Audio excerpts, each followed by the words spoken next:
Hello viewers, আসসালামু আলাইকুম। আমি আয়েশা শেখ আনিশা। আজকে আমি বাবলার জন্য একটা খাবার বানাবো।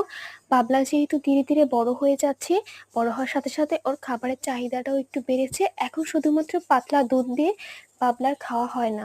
তো আপনারা যারা আমার ভিডিও রেগুলার দেখেন তারা বাবলাকে চিনবেন। বাবলা খুবই দুষ্টু মিষ্টি কিউট একটা বাচ্চা।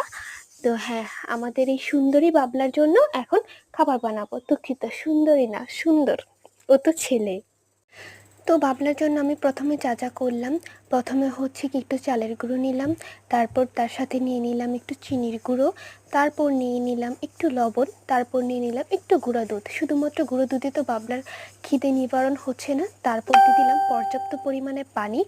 এই এর মিশ্রণটা কিন্তু পাতলা হতে হবে, যেহেতু ওকে ফিটার দিয়ে খাওয়াবো আর আজকেই ফার্স্ট ওকে খাওয়াবো। তারপর হচ্ছে চুলা দিয়ে একটা পাক আনালেই চলবে।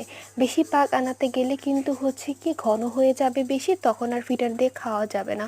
তো আমিও তাই করছিলাম, এক পাক আনিয়েছি। এতেও আমারটা অনেক ঘন হয়ে গিয়েছিল, যেহেতু আমি গুঁড়ার পরিমাণ একটু বেশি দিয়েছি। তো আমি সেটা নামিয়ে আর একটু গরম পানি করে তারপর সেটা আর একটু পানি দিয়ে পাতলা করে নিয়েছি। এখন এটা বাবলাকে খাওয়াবো।